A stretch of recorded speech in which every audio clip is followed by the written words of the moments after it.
নমস্কার, স্বপ্নাবিক নিউজ নেটওয়ার্কে স্বাগত।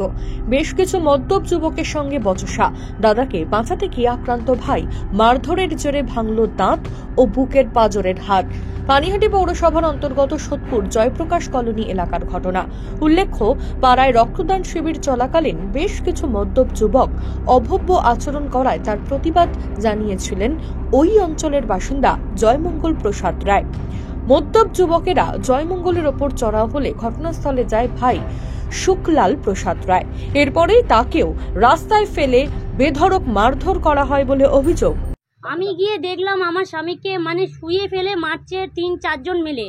3 জনের কে দেখেছি, ওদের আমি পায়ে ধরেছি যে ছেড়ে দাও বাবা, তোমরা আমাকে ছেড়ে দাও। ওকে রীতিমতন শুয়ে ফেলে পেছন থেকে মার, লাথি, ঘুষি, কিল মারছে। আমার কথা তো কোনো শুনলো না। প্লাস আমি জিজ্ঞাসা যখন করছি যে কেন মারা হলো, ওরা বলছে যে তুমি তাহলে ওদের কাছে যাও, আবার তোমাকে দেবে, তুমি যাও, আমরা কিছু বলতে পারবো না। সেখানে তার গার্জেনরাও পর্যন্ত ছিল। আমিও খেয়েছি। আমি ছাড়াতে গিয়ে আমি পা ধরে বলছি বাবা ছেড়ে দাও, আমাকে লাথি মেরে ফেলে দিয়েছে। হ্যাঁ, তারপরেও আমাকে লাথি মেরে ফেলে দিয়েছে। এরা হচ্ছে পাড়ার ছেলেরা সব। ক্লাব সেক্রেটারিরা সবাই ওখানে উপস্থিত ছিল। কেউ নামটা আমি মেঘা, ভোলু দাস, অভিজিৎ দাস, অঙ্কন দাস। হ্যাঁ, এরাই আর পাপাই দাস। এরা এখন কি এলাকায় আছে? না, এরা নেই, এরা পালিয়ে গেছে স্যার। আপনারা কি চাইছেন? আপনি কি চাইছেন? আমি চাইছি আমার স্বামী অসুস্থ পড়ে রয়েছে, তার বিচার চাই, আর কিছু চাই না। আমি আমার ছোট ছোট 2 বাচ্চা, তাদেরকে নিয়ে আমি কি করে চলবো? এই মানুষটার কাজ করতো, আমার সংসার চলতো। আজ আমি বসে থাকলে ওর চিকিৎসাটা আমি কিভাবে চালাবো? মারধরের ঘটনায় আক্রান্ত যুবকের দাঁত এবং চোয়াল ভেঙে যাওয়ার পাশাপাশি বুকের পাঁজরের হাড়ও ভেঙে যায় বলে অভিযোগ। আশঙ্কাজনক অবস্থায় বর্তমানে কলকাতা মেডিকেল কলেজ হাসপাতালে চিকিৎসাধীন তিনি। এ হলো মারধরের ঘটনায় আতঙ্কিত স্থানীয় বাসিন্দারাও।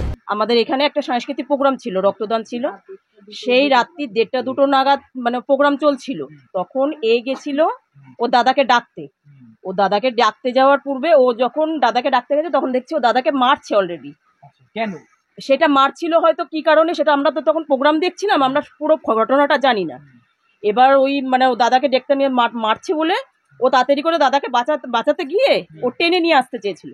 তা টেনে নিয়ে আসতে গিয়ে ওকে টানতে গিয়ে ওকে টেনে নিয়ে গেছে আরো অন্য গ্রুপের ছেলেপুলেরা টেনে নিয়ে যাওয়ার পরে ওকে অলরেডি মারতে শুরু করে দিয়েছে। হ্যাঁ, মার খেয়েছে। এবার মার খাওয়ার পরে যখন ওকে আমরা ডাকতে গেছি, আমরা খুঁজতে গেছি যে ও কোথায়, তখন দেখছি যে অলরেডি ওর মেয়েরে ঠেরে মুখ রক্ত বের করে দিয়েছে। আমাদেরকে কোনো ছেলেরা কেউ ঢুকতে দেয়নি। আমরা চাইছি ওর যাতে ন্যায্য বিচার হয়, আর ওর যাতে ট্রিটমেন্টের খরচা টরচা যাবতীয় যা হয় সমস্ত যাতে ভালোভাবে করতে পারি। আপনারা পুলিশকে জানিয়েছেন? অবশ্যই জানিয়েছি। তারপর সেই যুবক যাদের বিরুদ্ধে অভিযোগ তারা পালিয়ে গেছে। এখন না, বাড়িতে পাইনি তাদেরকে। এইরকম যুবকদের রমরমা, আপনারা আতঙ্কিত না? মহিলা অবশ্যই আতঙ্কিত, কারণ আজকে ওর হয়েছে, কালকে আমার ঘরের সঙ্গে হবে না, আমাদের ছেলে হচ্ছে। অঙ্কন দাস, অভিজিৎ দাস ও পাপাই দাসের নামে খড়দহ থানায় অভিযোগ দায়ের করেছে আক্রান্তের পরিবার। তারপর থেকেই পলাতক অভিযুক্তরা।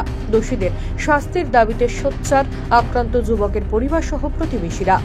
রাজা দে, স্বপ্নাবিক নিউজ, সোদপুর। সমস্ত খবরের আপডেট পেতে লাইক করে সাবস্ক্রাইব করুন স্বপ্নাবিক নিউজ। সেই সঙ্গে বেল বাটন প্রেস করতে ভুলবেন না। আপনাদের একটা সাবস্ক্রিপশন আমাদের জন্য অত্যন্ত মূল্যবান। একই সঙ্গে ফলো করুন আমাদের হোয়াটসঅ্যাপ চ্যানেলটিও। জয় হিন্দ।